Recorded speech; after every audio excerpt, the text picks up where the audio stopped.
Richmond. Born and raised in London, Tony Richmond began at the age of 16 as a messenger with Associate British Cinemas and later with Pathé News, where he was promoted to the camera department. He next worked as assistant camera on such films as Call Me Bwana, From Russia with Love, Devil Ship Pirates, The Gorgon, A Funny Thing Happened on the Way to the Forum, Francois Truffaut's Fahrenheit 451, and David Lean's Dr. Zhivago. It's like a little independent film. This award-winning cinematographer went on to numerous collaborations as DP for director Nicholas Roeg, shooting 5 of his films: Don't Look Now, for which Tony won the prestigious BAFTA Award, The Man Who Fell to Earth. Some of Richmond's other credits include The Sandlot, Dirty Dancing, Havana Nights. Tony was also responsible for photography on the seminal British music scene of the late 1960s, obviously. He shot the Rolling Stones classic Sympathy for the Devil for Jean-Luc Godard, then collaborated with Michael Lindsay-Hogg on the Rolling Stones Rock and Roll Circus, and they worked together as well on the Beatles film Let It Be. His other rock and roll credits include The Who's The Kids Are All Right, as well as the documentary Glastonbury Fair. So please welcome Tony Richmond. Here we are.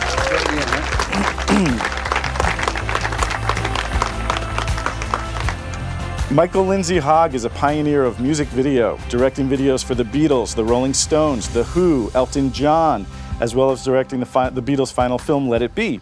He also directed the award-winning Graceland concert with Paul Simon, shot in Zimbabwe. On stage, he earned a Tony nomination as Best Director for Whose Life Is It Anyway? His Broadway production of Agnes of God with Geraldine Page won a Tony Award for Amanda Plummer. He directed the original groundbreaking production of Larry Kramer's The Normal Heart at Joe Papp's Public Theater in New York. Horton Foote's The Widow Clare with Matthew Broderick and Hallie Foote ran for 6 months at Circle in the Square in New York.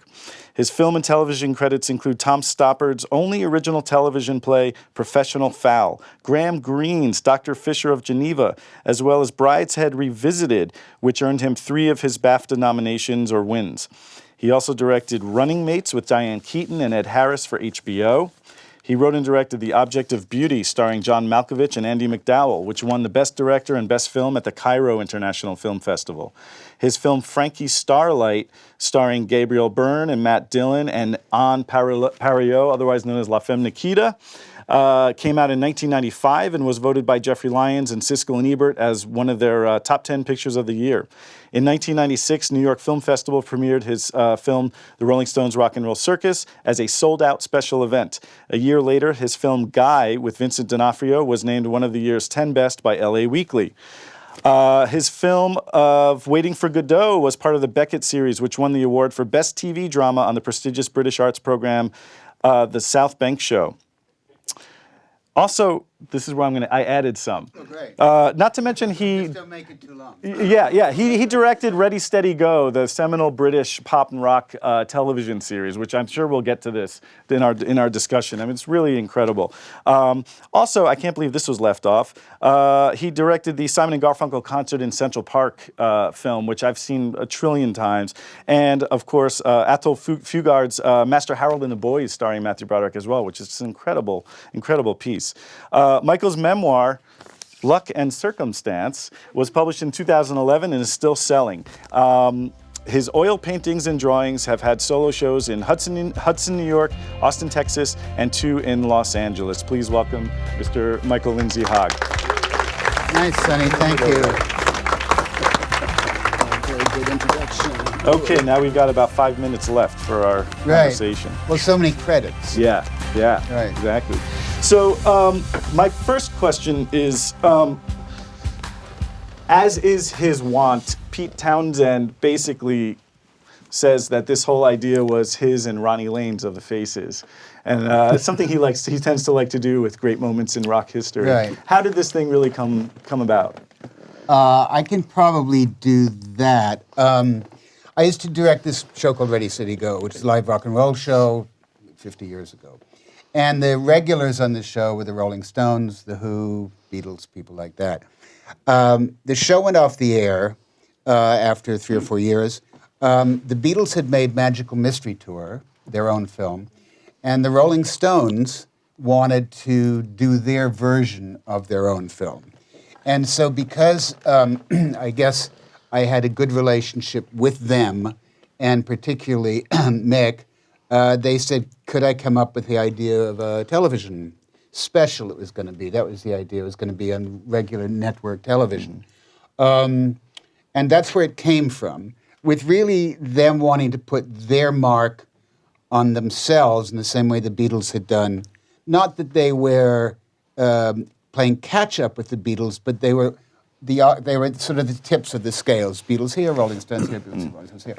And so then I came up with the idea, but prior to that, Tony and I had done the very first video the Rolling Stones ever did, which was Jumping Jack Flash and Child of the Moon. And so I guess that's the first time we worked together. No, it wasn't. You directed the titles. Oh, for that Len That's Date. where we met. The Len Date Nouveau shot, Okay. yeah.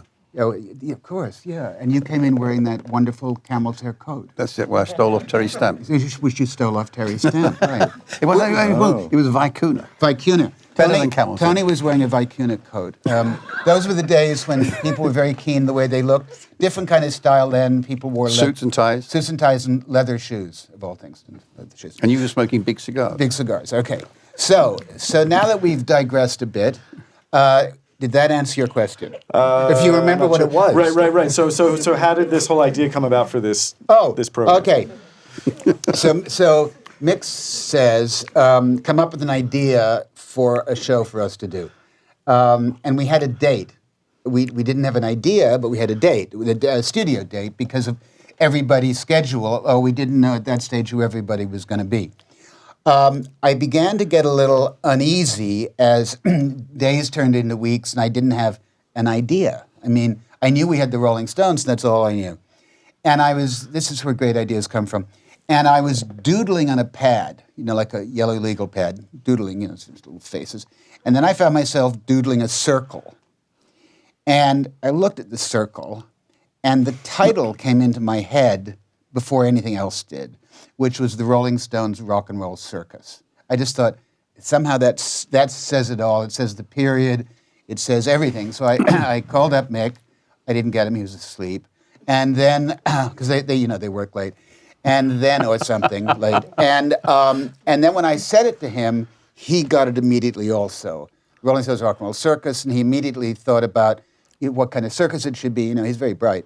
And so we decided it shouldn't be a kind of glamorous circus like Ringling Brothers, because Tony couldn't have lit a big one like that. No. So we Absolutely. then decided on this kind of very seedy kind of Mittel European circus. And like then, the traveling circuses that would go town to town. Yeah, and people had been at like nice old aerial act, people had been doing it for a few years. 2 feet off the ground. 2 feet off the ground. Well, they were old. And then we were trying to figure out who was going to be on this show. And the first call went to The Who. And pretty much everyone on the show the phone calls came from mostly Mick himself out of his little black address book he had in his hip pocket. Who was the group they couldn't get, or they wanted but they couldn't get the drugs for? Well, that's, let me think. They were coming from America. No, that's, you're like prompting me in a really good story. Now I have to backtrack. Partly, no. Taj Mahal, who is wonderful there, was going to be deported. And that's why he goes on with no introduction, because we didn't shoot an introduction for him. Because we'd asked his band to come in not looking like musicians, because we hadn't got someone, in those days things are a bit weird. We hadn't got him a work permit for him or his band. And so we said, come in, don't look like musicians, wear sober suits, and don't...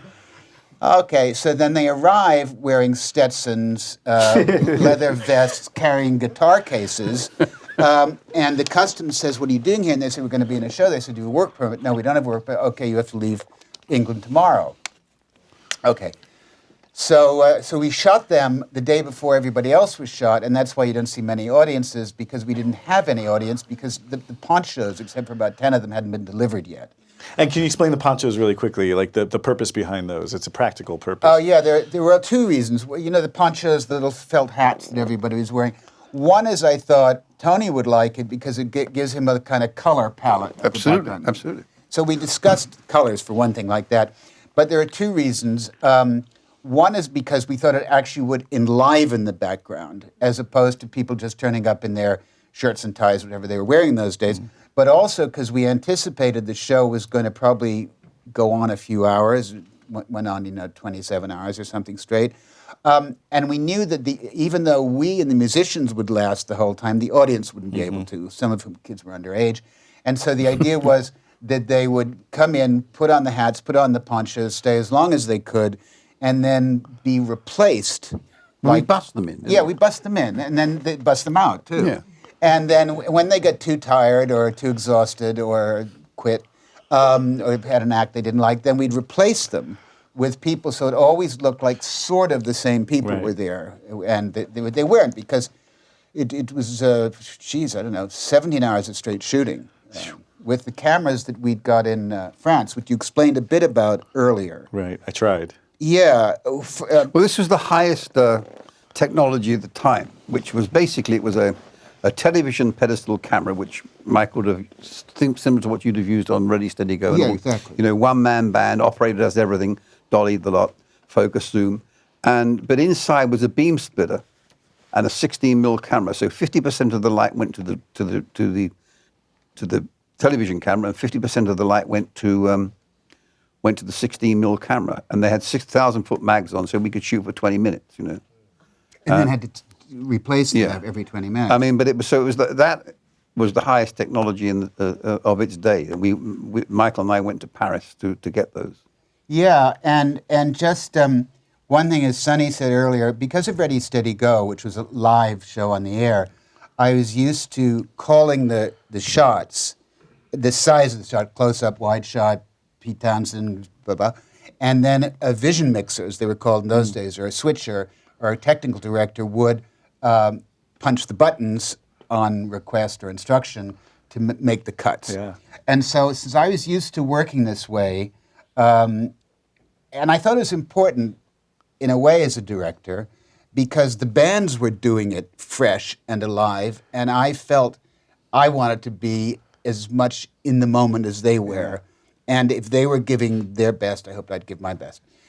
And the other thing was, as Tony said, we got these cameras in France, and I love the French, but the cameras kept breaking down. And the guy we got them from said occasionally they'll break down, but he said with each camera we will send a French technician. And then we thought, well, if it's a French camera and they break down, is a French technician going to be able to help it all that much? And they did keep breaking down, which was so every so often when they broke down, one of them broke down, a French guy would come out of the woodwork with a screwdriver and open up the panel and start to do the screws and thing. Which led to only interesting. You noticed who was on the show, which were the Who, the Rolling Stones, John Lennon, Eric Clapton. And even though at the time they all were rivals in a way, they all wanted to get their number one, and they all were, I'm better than you are. They were very close. They were the same age. They'd come from different backgrounds. They all were in their mid-20s. I mean, Jagger was 25 when he did this, and he was 21 when he wrote Satisfaction. They all came mainly from working class backgrounds, some from the North, some from London. And during one of the times when the cameras had broken down and the French guy was out there with his screwdriver, I went backstage. I think we looked in a dressing room.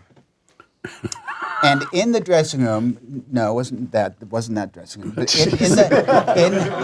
in the dressing room was Mick Jagger, Keith Richards, Pete Townsend, Eric Clapton, all jamming with each other and playing old Tamla Motown songs, which were very popular at the time.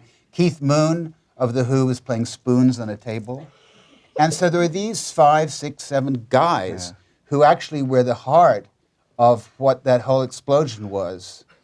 And they were playing like teenagers with each other. It was a very strange and unusual time. You couldn't have done that show now. I mean, you'd have had more lawyers involved than musicians. Right. You know? And the groups would have come in and done their thing, and they all stayed there. Everybody had a good time. It was the best 36 hours of my life, I think. Well, maybe. But as Tony is saying, you see at the end is even after they'd done their sets, like John and Yoko were there, and the Who. I mean, the Who certainly liked a good party, no matter how long it went on. But they added to the general air of festivity which was going on, as did Yoko Ono. I mean, she's got this wonderful way of singing, which you think she's about to stop. And then she goes on, and we didn't know. See, we didn't get any rehearsal, really. I mean, the first time the band would go through a song was this rehearsal, and you had a little rehearsal for your effects on Jumping Jack Flash, but because you thought of those earlier. But like we didn't know Yoko was going to sing, and so Avery Gitlis, who is the violin player, Very famous violin player, being imported from France. Thought this was his moment. And because everyone said it's really important that we've got a guy who can play classical violin here, and he thought, fantastic, I'm playing with John Lennon. No one knew that this person was going to come out of the black bag and would never stop singing. But it was funny, it was one of the kind of things about the show which, for me, looking at it, how long since you've seen it? I haven't seen it for quite a few years. But I've never seen it on such a big screen as it. The only time we saw it on a big screen was at the New York Film Festival. It's good here. The projection was good, and the print was good that we got. And the soundtrack is amazing, considering it's all live sound. It's all live sound. Can't even believe really that. amazing. Yeah. How old were the two of you when you I shot was this? 28, and Tony was 26. Wow. 25 or 26. Yeah. 23. I don't know. It depends. I mean, we'll discuss this later, but I was the eldest. Yeah. Speaking of France, speaking of going to France to pick things up, Tony insisted that I ask you two about a particular trip to France you made, to Paris. Same time when we went to get the cameras. Yeah. Tony knows what I'm Well, talking it was Mick's about. idea.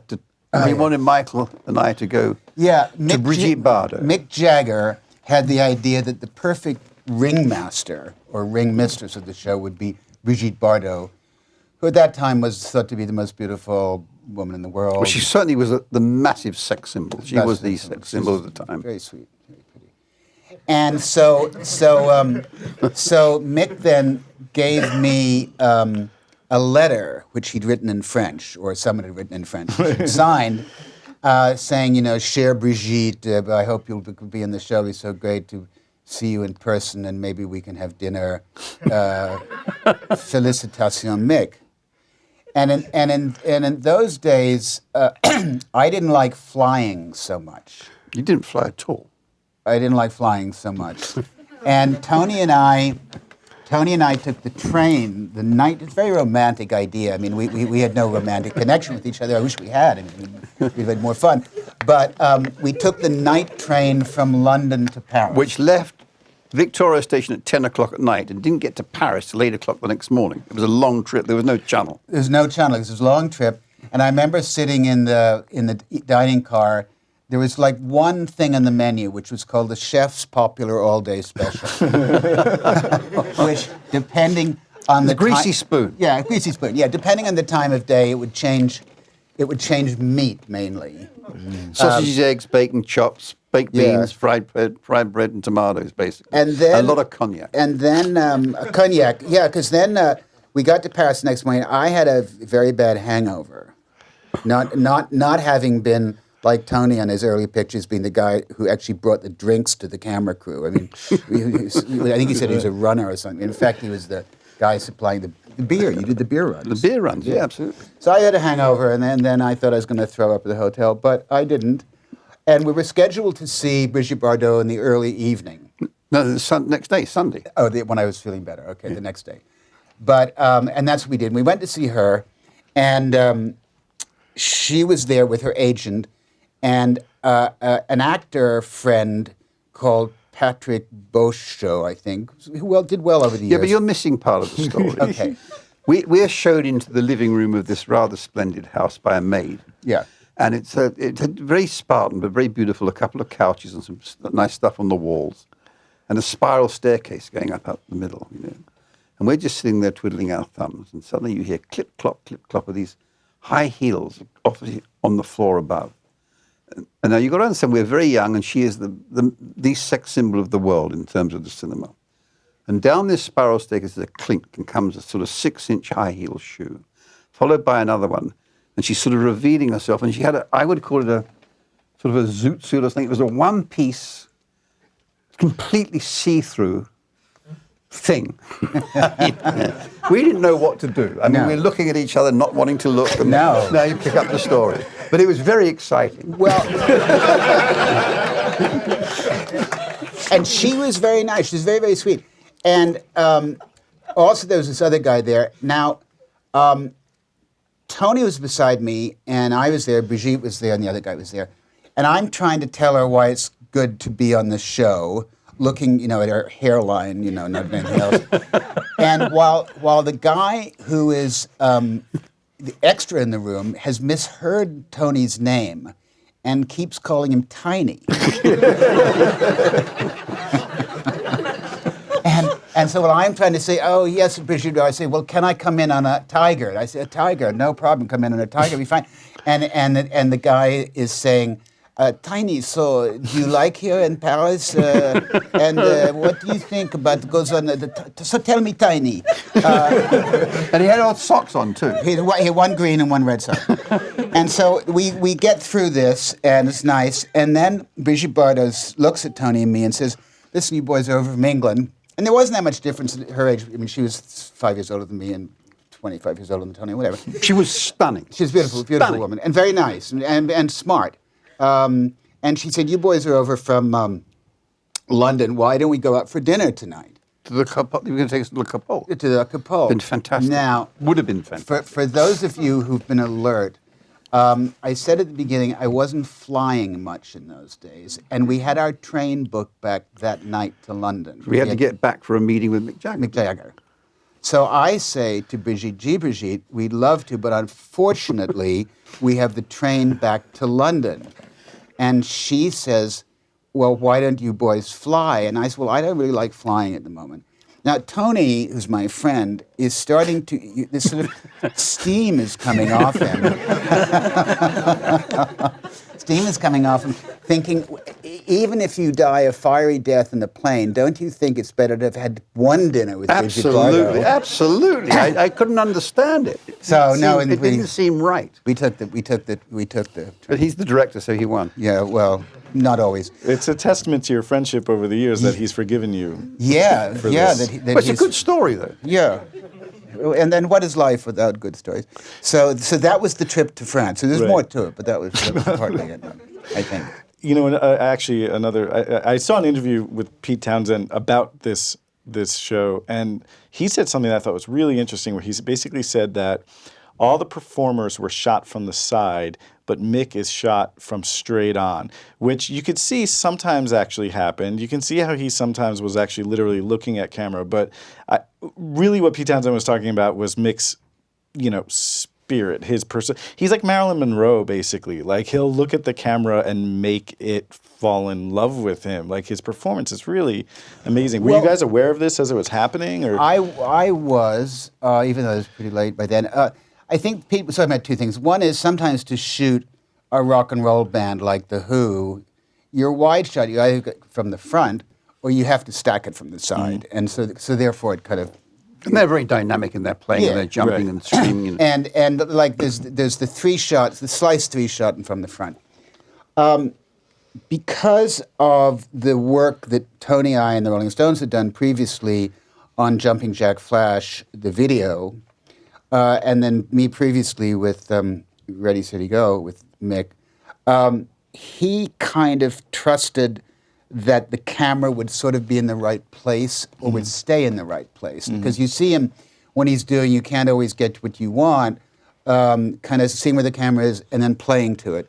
And one of the things I felt that I wanted to get with him, and insofar as we talked about it, it was all done off the cuff, was actually what you talked about, which was him playing to the camera like the person. Yeah. And of course the camera is the person. So the camera then becomes the audience, and it allows him to play very intimately with the audience, which of course they were playing smaller venues then, but nowadays, when they're playing 100,000 seats, Right.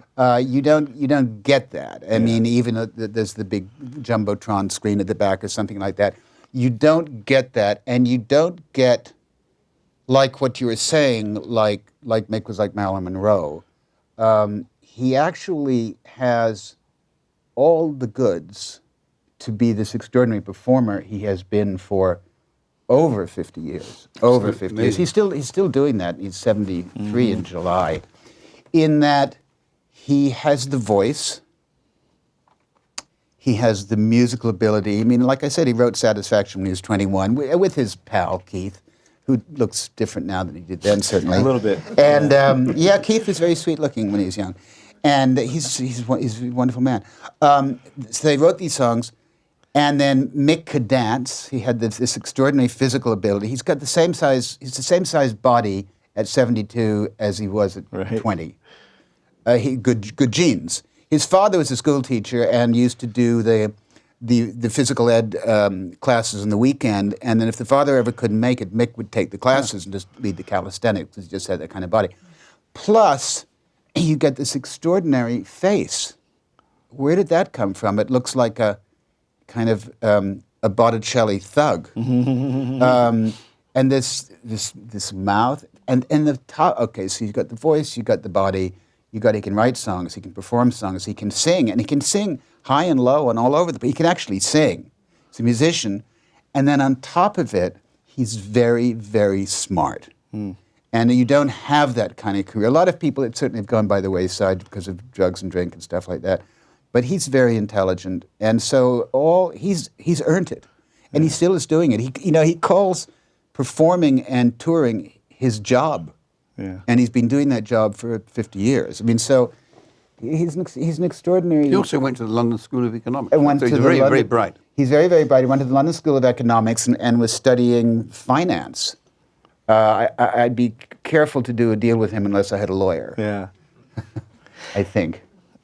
And all of those attributes you're mentioning, it makes me also think about how I'd like to get into sort of this area of, if you want to make music videos, if you appreciate music videos, if you want anything to do with music videos, I believe we're talking to two people who were among those responsible for what a music video actually is, who were there at the very beginning and creating this art form. So I'm really interested in this idea of marrying music, live performances, visuals, film, the sort of sense of live theater and all of this. And I know that Mick was also coming off of filming the movie Performance, and I'm wondering if that maybe sort of also influenced his presentation at this point. Like, was he sort of growing as an artist into these other directions and bringing it all together and sort of achieving that? I think partly, and also Performance was directed by Tony's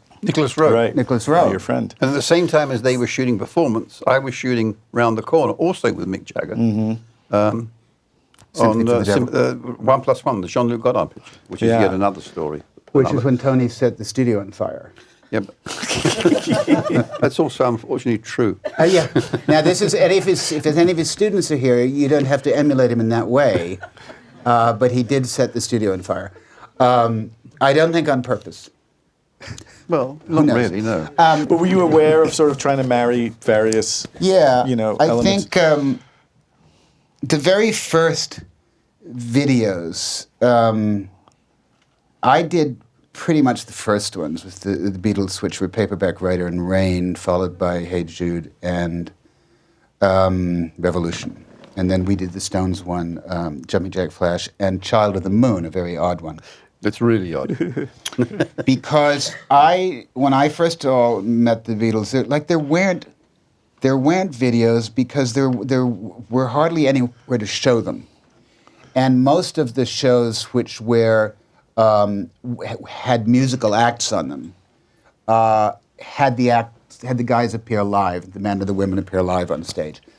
The Beatles first, because appearing live is getting to be too much of a headache, too much of a hassle, and there were security issues, and they were real at the time. I mean, they'd be trampled. And they had enough money and enough position to be able to say to the television shows, if you want us, you have to take the video. And so that's, I think, when we did the first two. The Stones followed quickly in the Beatles' shoes that way, and Jumping Jack Flash and Child of the Moon. Because I was used to shooting bands live on Ready, Steady, Go, had this idea that maybe there was another way to marry music and images.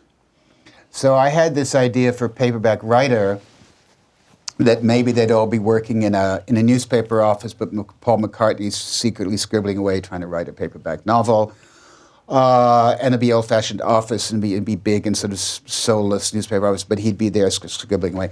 And so they kind of liked that as an idea. I'd call it roughly, it was a story video.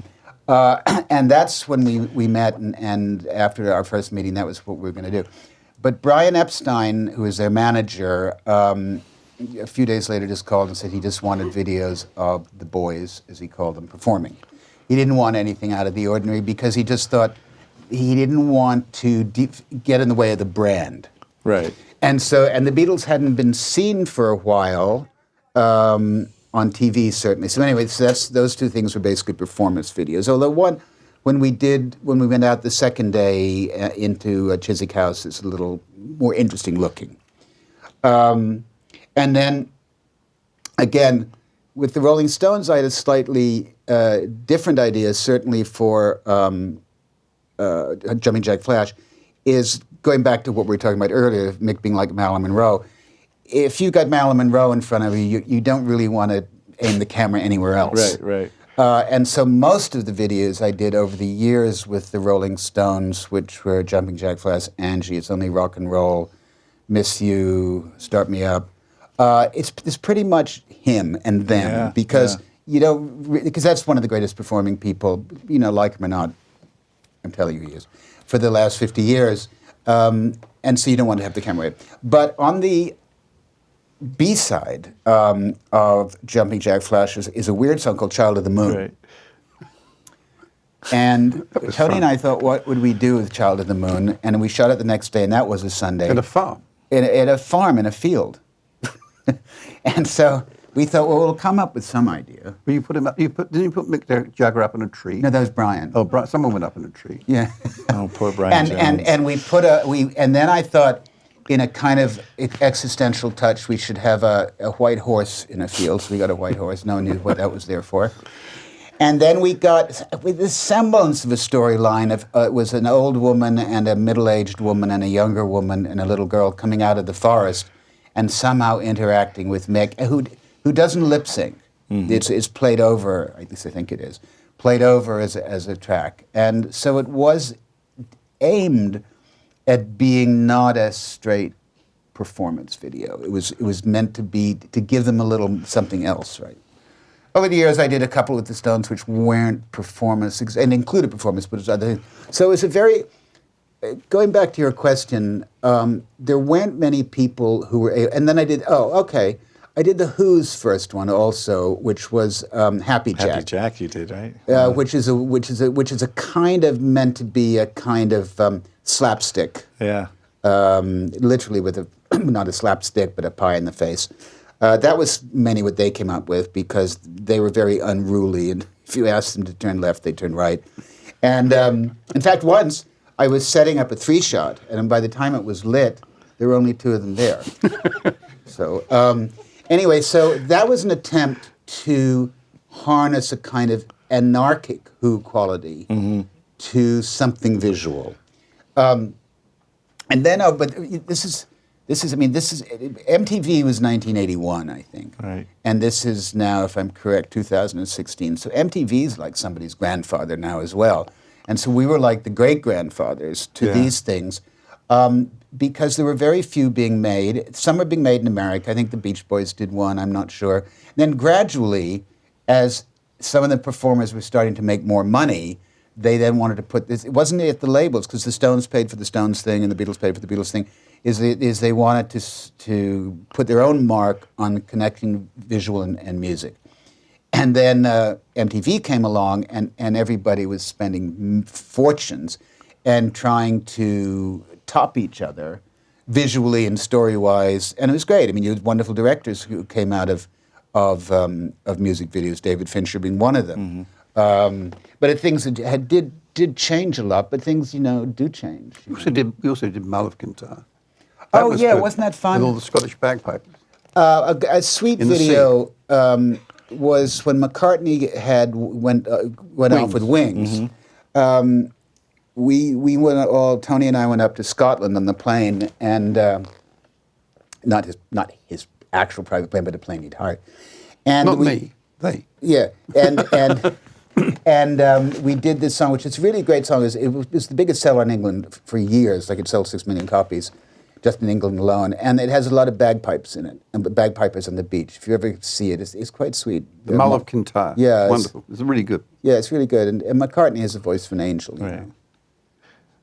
So, And that was in... That was 76, 77, Yeah. 77, 77, 77, 76. Something like that. How is MTV pitching itself to you guys at that time when what were they saying? I remember the first telecast when J.J. Jackson comes on and says, we're doing an experiment here. We'd like to show you. I was 10.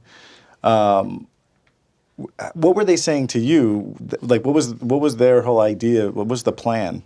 The plan, as far as I was concerned, was they weren't talking to me specifically. They were talking to people I worked with. Okay. Like Elton or Rolling Stones. Because the first one that they did on MTV was Start Me Up. But by that time, I personally had started to work more in the theater. And 1981, I was doing Brideshead Revisited and dramatic television. 83, I was doing Agnes of God. 85, I was doing The Normal Heart. And what I got interested in, as instead of music videos so much, was the big concerts. Right. And so in 81, which was the same year that MTV came on, as you mentioned, Simon and Garfunkel reunited for one concert. Originally, I think one, there's more. But it was 1981 in Central Park, and it's really a very good show. A neighborhood show. It's really good. As you called it. It's really good. And I was there, and I knew, and I put the cameras in the right place and everything. But it's not only me, like it's not only him, and it's not only the makeup person, or whatever. It's the confluence of events and characters who join in that particular enterprise, which can make it tilt one way or the other. And on this particular day, when we were doing Simon and Garfunkel in the park, it rained all afternoon, and the field was like mud. And we had to go on at 6, roughly 6:15, in the light, because it was the end of the summer, because we wanted it to be dark by the end. So we had a window, but the window was really when we could start. And then, lo and behold, 4 o'clock in the afternoon, the rain stops, the sun comes out. At 6 o'clock, the mayor of New York comes on and says, "Now, ladies and gentlemen, Simon and Garfunkel." And then what happened is a kind of magical show. I don't mean magical in the sense of a wizard, but I mean magical in the sense of all the ingredients worked, including the relationship of the two major characters, which were Art Garfunkel and Paul Simon, who, as you know, had been grown up as friends, and then they've fallen out. Yeah. So it was. So what I was doing more then was long things. I did a Whitney Houston. Right. You Give Good Love, but for various reasons, it's a little screw up. But Actually, the last thing I did musically was also with you, and that was that thing we did with, was it Carly Simon? Yeah. And her horrible manager. Remember that? Yeah. That was tough. Arlene, yeah. Oh, Arlene, it was horrible. Yeah. It was horrible. Yeah. Anyway, so yeah, he's right. I kind of edited that one. You know, like you've got a resume or a CV, a few things you edit out. Right. Yeah, that one went. Or We edited that memory. one. Yeah. Were there specific technical challenges you had to overcome in this film, or were there specific moments where you felt really pleased with something you were able to achieve that maybe came as a surprise, or maybe happy accidents, or you solved a problem that wound up, working out really great in the film? Yeah, I mean, the way I did it, you see, we didn't rehearse.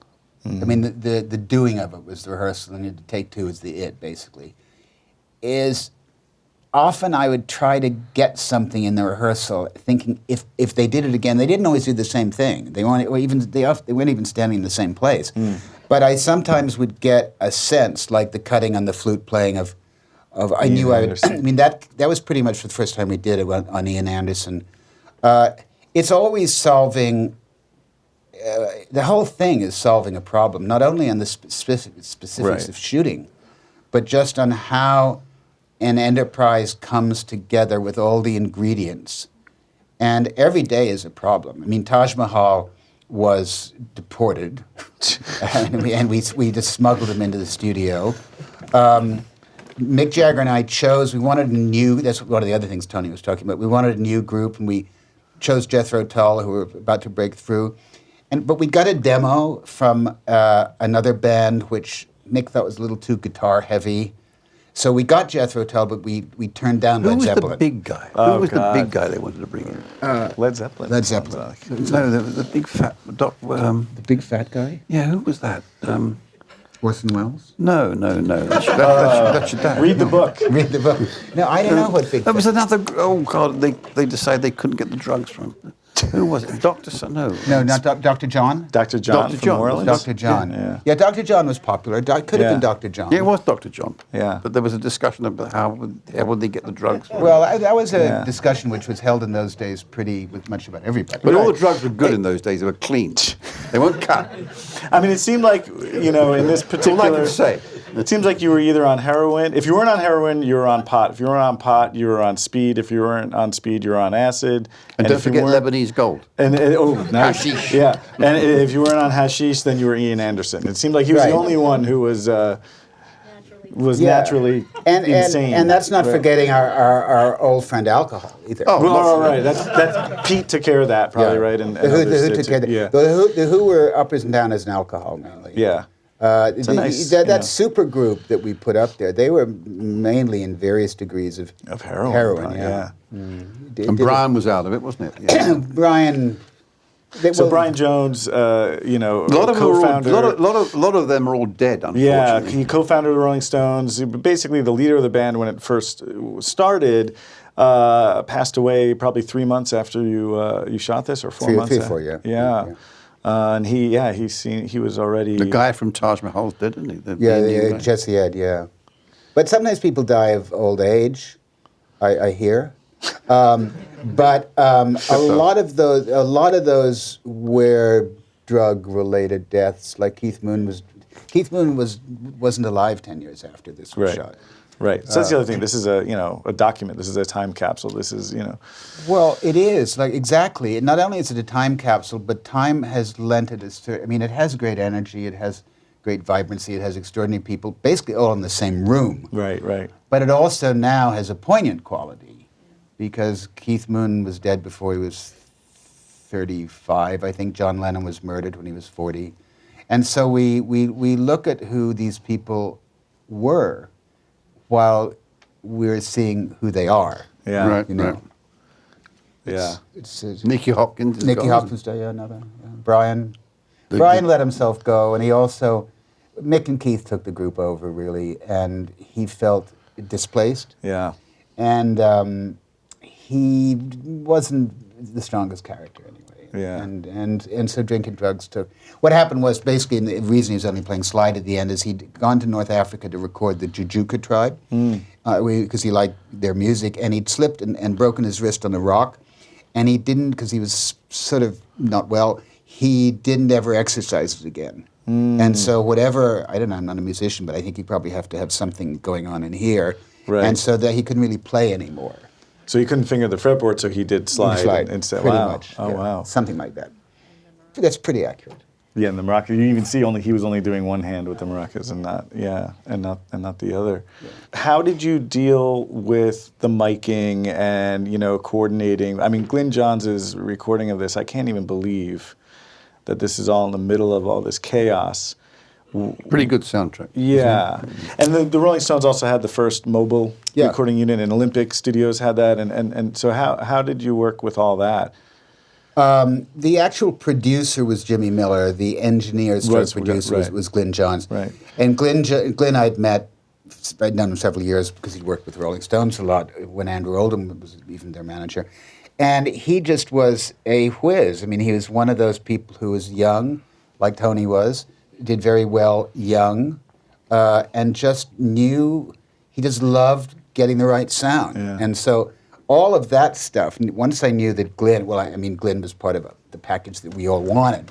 Once I knew that he was going to do it, I'd figured that'll work, and I don't have to worry about that. Because I think the other thing is, if you know your colleagues are good, hardworking, imaginative, that takes a lot of weight off you as a director. That if you know, like when we did Let It Be, the first day we had there was a grey cyc behind the Beatles out of the studio. And I sort of said, "Grey cyc, that'll look nice in a kind of dreary way." And then Tony came up to me and said, "Listen, Gov, do you ever think of putting maybe a little wash of light back there?" I said, that's a good idea. And so we had the kind of little colors there, which blend into other colors. It's really good. So basically, if you work with people who are themselves talented and smart and bright and all those things like that, it takes a little, you don't have to supervise them. You have to be alert to them in case they've suddenly lost their brains.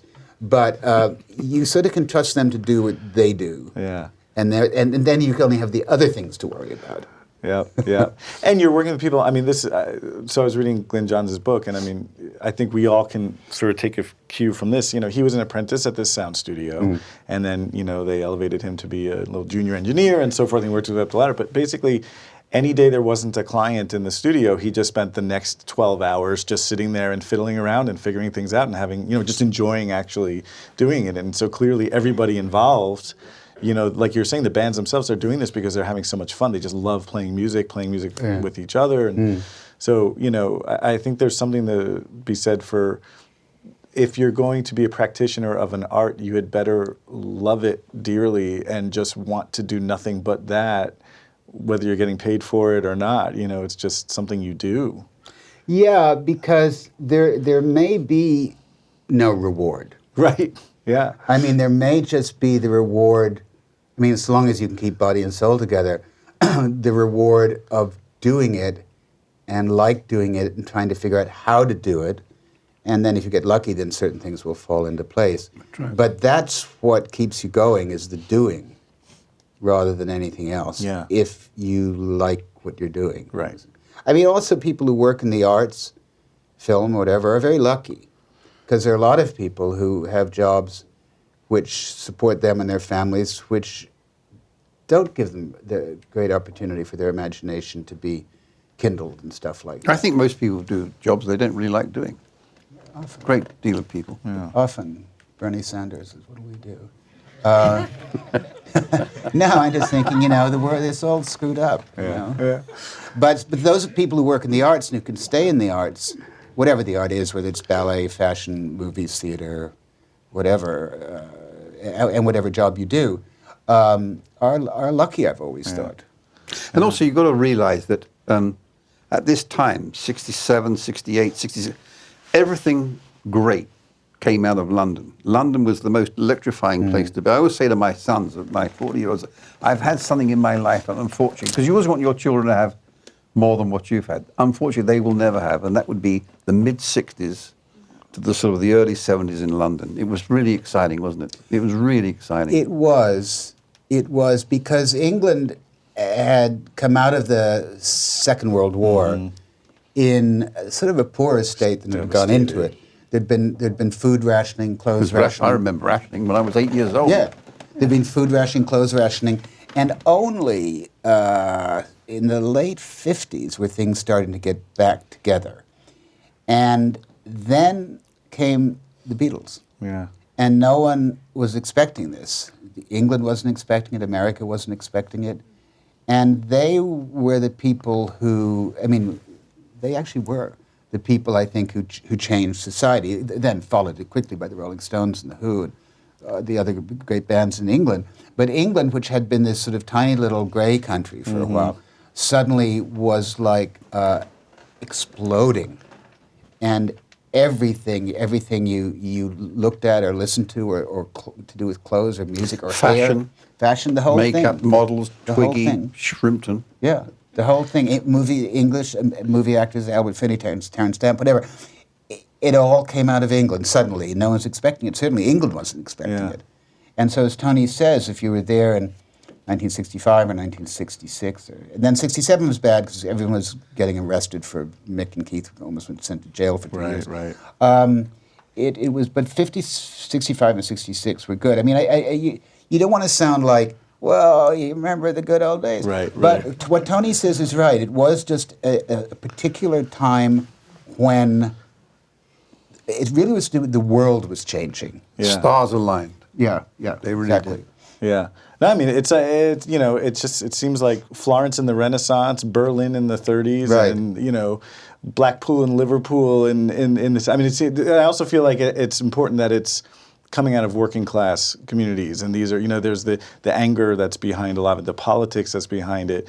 There's a reason the Angry Young Man films and plays are all coming out at this time. And Well, that's very accurate, and also because it also changed the way people spoke. yeah, Because before the Beatles and the Rolling Stones, if you were watching or listening to the BBC, which was the national broadcaster, everybody spoke, the announcers, on the radio, the people doing the weather, with very proper accents. I think it was called received English pronunciation. Mm-hmm.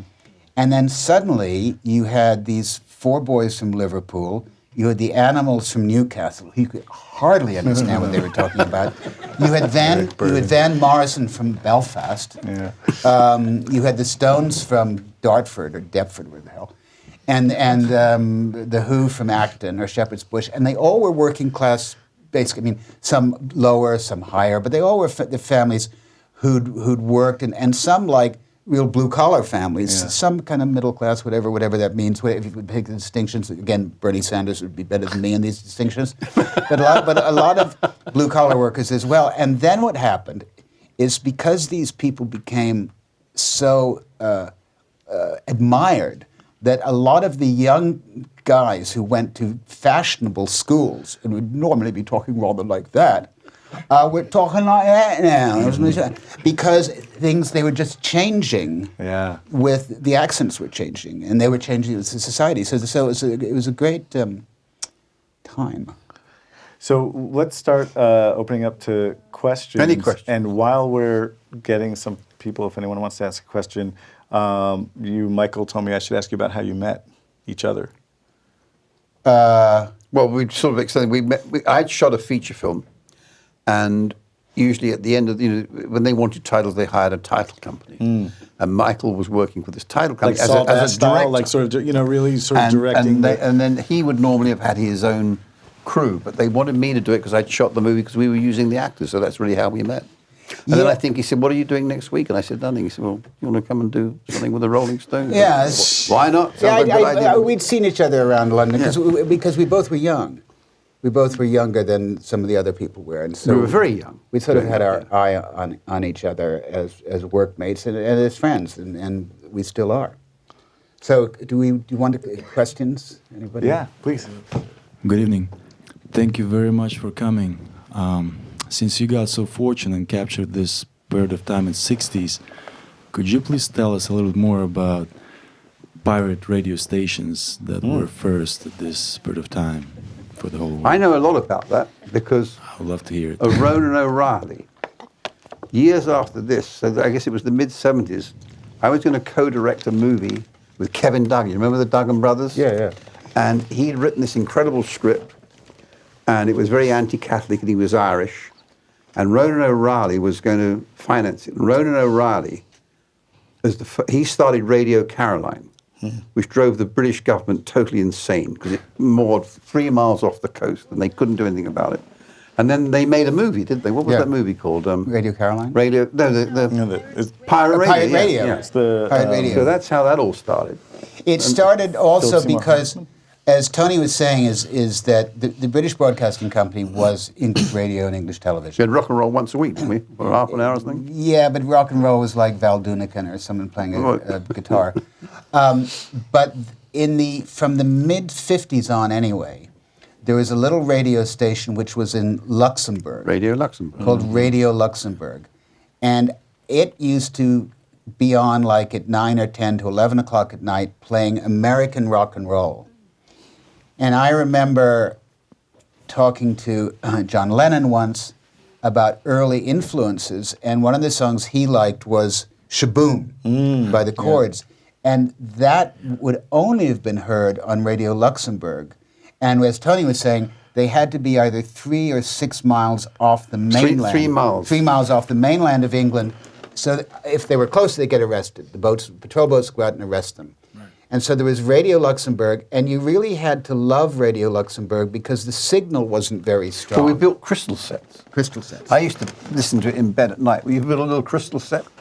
You just got a couple of channels, and your mum couldn't hear you. Right, but then what would happen is you had to really like it because if your radio or your car radio was in the wrong position, what you would get is a bit of a lyric of the song, and then you get static or whatever, or totally lose it altogether. So the pirate radio was very, very important in the formative years of people who were trying to find music for themselves, which again wasn't standard BBC orchestra, whatever. And then the BBC finally got wise, and then in about the 80s started to have their own subdivisions of popular music things, talk radio, stuff like that. So it was from the probably late 40s, early 50s to the 80s. There would be some element of pirate. But Ronan, he wasn't a poor kid. He was actually his father had a lot. His father owned Cork Harbour. That's good. And the Duggans, their family owned Donegal Carpets, Waterford Glass. And their grandfather had started the Irish sweepstakes, so they had plenty. Jeez, yeah. So that'll do it. And so they got this big old tanker and moored it off the coast of England. Yeah, and a lot of good disc jockeys. Yeah. That was the other thing is disc jockeys, is that again, because the BBC didn't promote disc jockeys, except, again, people who talked rather like that about introducing music. That's where all the really first good generation of disc jockeys came from. Fans themselves. Yeah, which were all the pirate radio stations. Does that sort of answer your question? Yes, for sure. Thank you very much. Long years of life to you guys. Thank you for coming. Oh, Good, thank you. It's a pleasure. Hi, guys. Thank you so much for being here. That was really fantastic. I'd never seen it before, and it kind of blew my mind. I remember when this was reissued in the 90s, that it was kind of greeted as this great lost document of rock and roll. And I think the story at the time was that Mick had it buried because he thought The Who outshone the Stones' performance. And I wonder if there's any truth to that, or if you could talk a little bit about the reissuing process and how this kind of came back into the world. Do you want me to do it? You do, yeah. Okay, so we shot it in December 68, middle of January 69, a little longer. I show a rough cut to Mick Keith and Alan Klein, who was their manager at the time. Yeah, this is good, this is a rough cut, this is fine. But then one of them got back to me and said, the Who are great. Who are great. And you got to remember, the Who, make it fast. The Who went on stage at 4 p.m. They were very tight. They'd been on the road. Stones hadn't been on the road, and they went on stage at 2 a.m. Yeah. But by the time Mick did Sympathy for the Devil, it was 5 or 6 a.m. And they were exhausted. Because they were the host. They got there at 12 and at noon for the players' entrance, hung around, jammed. Okay, 5, 6 a.m. So, and they were great. But they thought The Who might have been better, and since it wasn't called the Who's Rolling Stones Circus, The Who's Rock and Roll Circus. Okay, so then there was a plan to reshoot the Rolling Stones segment, but the set had been torn down. And so then someone had the idea that we'd go to the original circus in Rome, the Colosseum in Rome, and shoot that circus. And that's a great idea. Great idea. But I said, well, 3/4 of the show takes place in a really tatty little European circus, and then the last bit takes place in the Colosseum in Rome. That's crazy. But fortunately, they couldn't shoot in Rome because they were never going to get the concession. They were getting the balloon concession, but they didn't get permits from the city of Rome, so that was dead. Then the Rolling Stones went. Brian Jones left the group, replaced by Mick Taylor. The Rolling Stones went on tour, and then later in the year, Mick Jagger, I think, did a movie. Now, one of the things I was in the way of learning, I'll wrap this up pretty quick, was that in those days, in rock and roll, if a project was losing momentum, it could be shelved. Mm-hmm. There were moments during Let It Be when there were different opinions and it might have got shelved. Okay. So then the cutting room is closed down because like a year has almost gone by and it's still rough cut. And all the cans of film get moved to the Rolling Stones' very swank offices in Maddox Street. Maddox Street, 46 Maddox Street, and in West End of London. Then the Stones go, for tax reasons, to live in France. Mm-hmm. I'm sure you didn't think it was going to be as long as this. Live in France. And for tax reasons, they can't come back to England for a year. And because they don't need the big offices anymore, the big office is closed down and everything goes to a small office in a different part of town, including the 30 cans of film, which is the Rock and Roll Circus. And they're very inconvenient in the small office. And the big office, no one noticed them, just put in the corner. Because they're under the secretary's desk, they're in the small toilet, whatever. And Ian Stewart, who is a key figure in the Rolling Stones, he was like the extra Rolling Stone, became sort of their road manager, but much more than that. And he was in the office one day, and the office staff, he heard them talking about, well, why don't we throw out these cans of film? And who the hell wants them? What are they? And he thought, maybe someday. So he put them all in his van and drove them out to the country where he lived and put them in his barn. Wow. Barn. And that's for safety. And that's where they stayed because everyone was on to different projects, videos, Stone stories, whatever. Mm-hmm. And then when Stu died, his widow was going around the property to see what was what. She goes in the barn. This is like 8 years later, 9, 10 years later.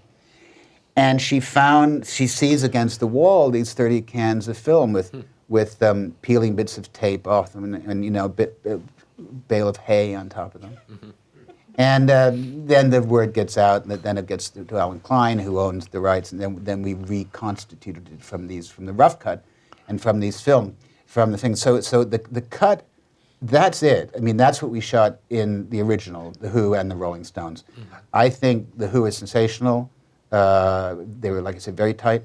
I think the Stones are great. I mean, if you see them I think Lennon's great. Yeah, so good. They just are all great.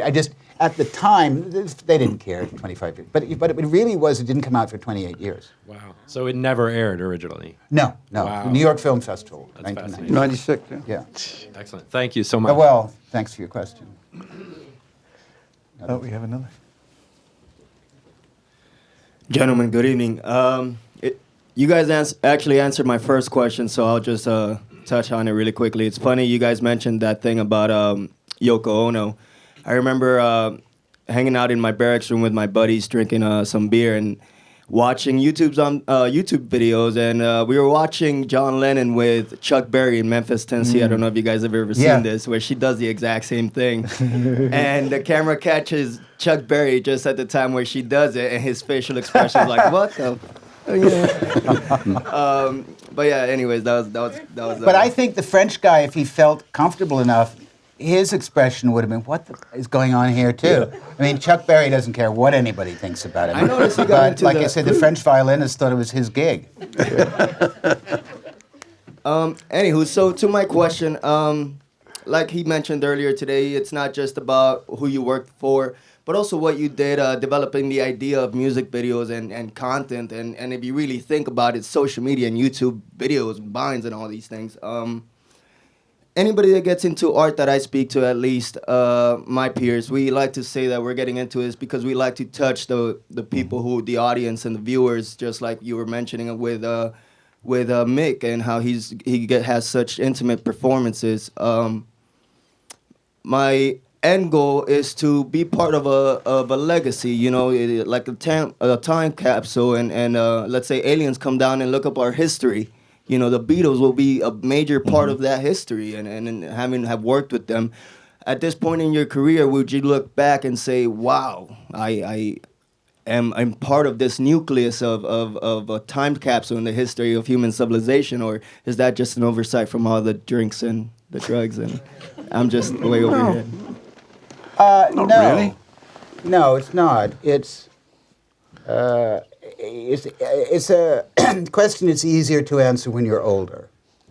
I mean, I felt that's really, we were part of what I consider to be a great part of rock and roll history. You know, it's a sort of it's just It's a good thing. the whole thing together as a piece with all those people. You know, I don't think that would happen today. Like, No, Just wouldn't. but it's what Tony's saying. It's certainly at the time we knew this was all, it was good stuff what was going on, but it's easier to look back with hindsight and say, oh yeah, this was a really interesting time and we were part of that time. Right.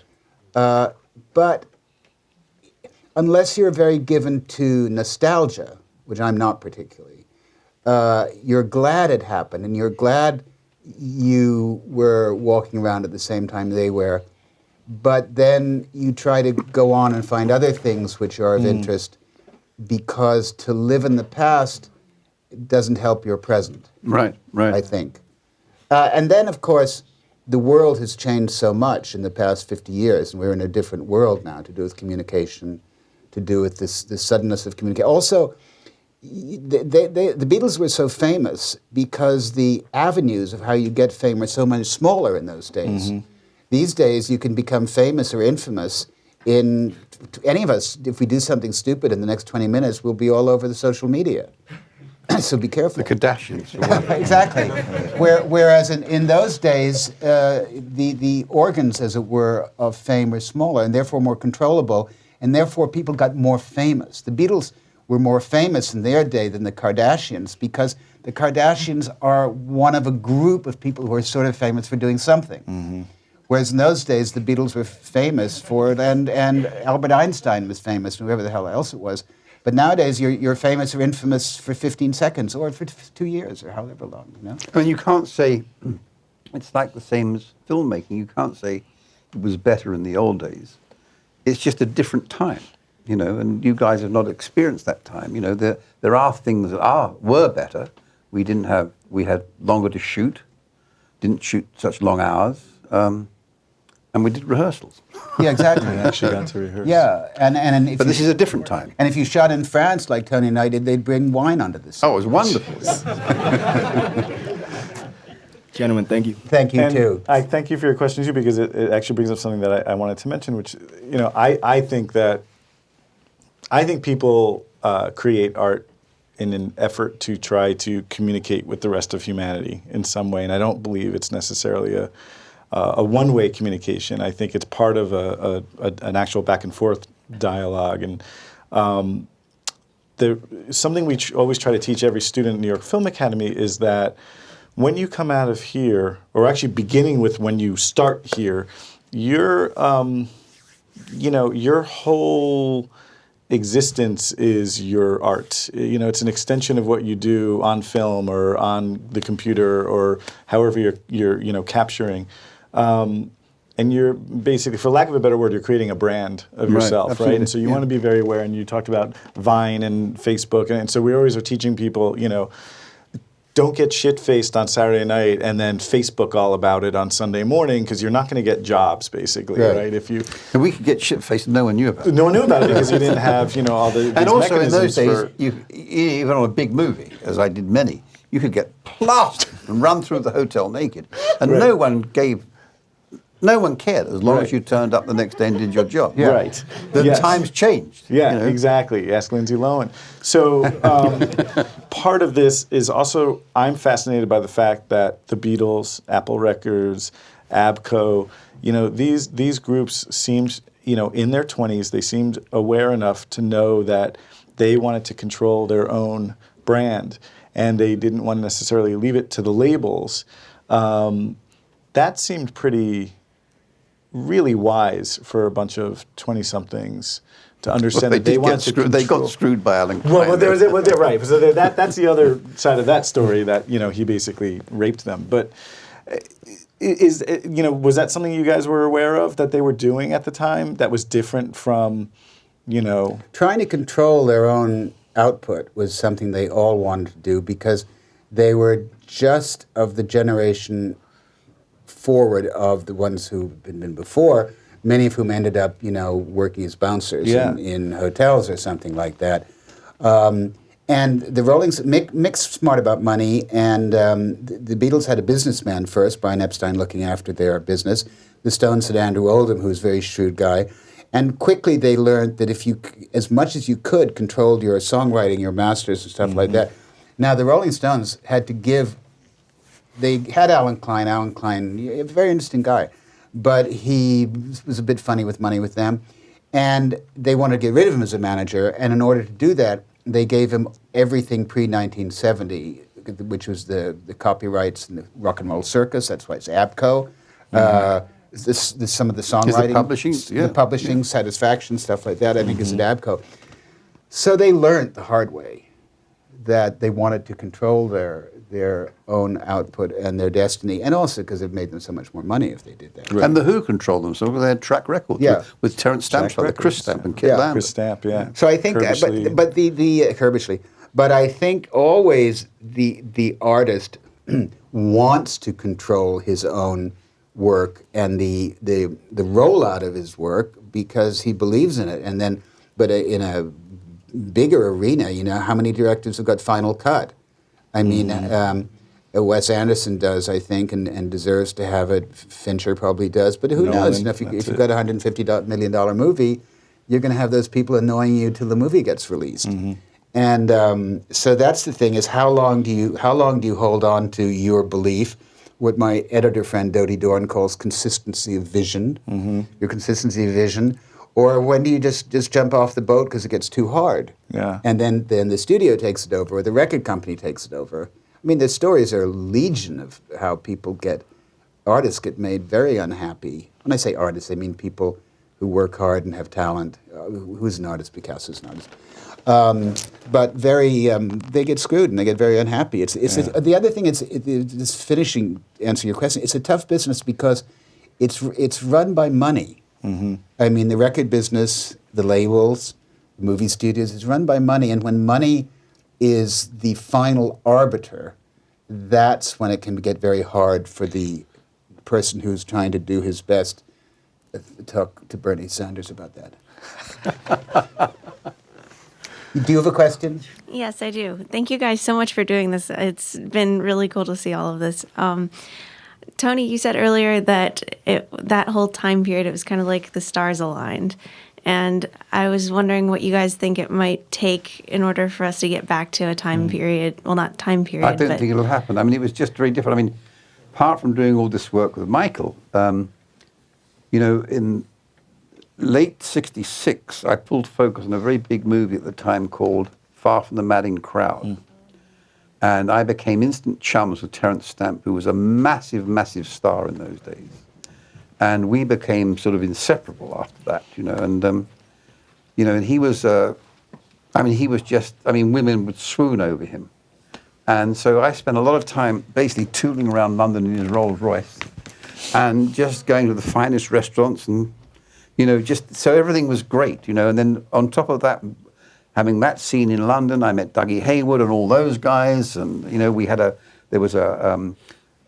Len Dayton made one restaurant in London famous called the Trattoria Terrazzo. That's where the spies met in the Impress file, and then the maitre d' from there opened a restaurant called Alvaro's, which was like the biggest scene, and we used to go there for lunch every Saturday, and it was just an amazing scene, and then included in that was with Michael and the Stones and the Beatles and the Who, and it'll just never be again, for me. I'm too old now, but it was just a fabulous time. I think the thing is, also what you're gleaning from Tony, it was a very small, tiny circle of people, because all in London. It's kind of like when the Impressionist artists all gravitated to Paris in the 1870s, something like that. they'd all come from other parts of England. England, for the most part, it was mainly men. The culture is mainly male. There was Marianne, a few other women, not a lot. Mainly male, mainly guys who liked football. But that was the scene. But the scene was possible because it was small. It was small and congregated in one city, and most of the people were young. I don't know. I mean, to answer your question, because you are a younger person, I'm guessing, than we are, that you will be thinking yourself, what is the community that I want to live in? Absolutely. And what is the community where I can have a good time and do work? And those... Be passionate about art, too. Yes. And my friends, your friends, will make your own collective. And then if one or several of you start to do well, and then again, like I was saying, just not to go on too much about this, in those days, fame and money following fame was much more sort of controllable and smaller than, because, again, going back to social media, people get famous or infamous. Maybe they can make money off it. Maybe they can design a bathing suit, or maybe they can, I don't know what, sell the bucket on their head, whatever. Is that it's changed the game so much. It's made everything so much bigger. And therefore, if I'm inventing you and your group, so you're artists and you're talented, but if you don't get a show next week, which is going to be on Facebook, will you be depressed? Or will you just be able to go on with your work and then just see what happens with it, which is what most people do anyway. And also, London is a massive city, but all of this took place in a very small part of London, a few square miles, you know. So the answer is sort of chucking it back to you, is you will have the answer more than we will. Absolutely. And then when we all meet here in 50 years, you'll tell us what happened. We'll still be around. By the way, there is a famous guitarist who does have a bucket on his head. His name's Buckethead. Buckethead, I know. Yeah. My stepdaughter's father plays with him. Oh, really? Yeah. Oh, amazing. That's great. But I, my optimistic response to that would be, there was Swinging London, but then there was, in the 70s, there was Laurel Canyon. In the 90s, there was Seattle. There, for film in the 90s, there was Denmark. And, so I do think, if like-minded people find themselves, they put themselves in a little pressure cooker and everything, they just sort of bounce off of each other, great things can come out of it. Yes, and it moves around, like you say, from England to Laurel Canyon to Paris to Denmark, back to L.A. is a hot spot at the moment, I think. In all different types of arts that you wouldn't necessarily think. There's actually culture in Los Angeles, which I didn't know coming from New York. I thought there wasn't. And, me too. I was so pleasantly surprised. I thought 3 weeks there and gone. Right, yeah. 25 years later. Yeah. All right. So good. On that high note, I think we can call it a night. Yeah. Thank you, Sonny. Thank you so much for coming. It's really a great, amazing piece.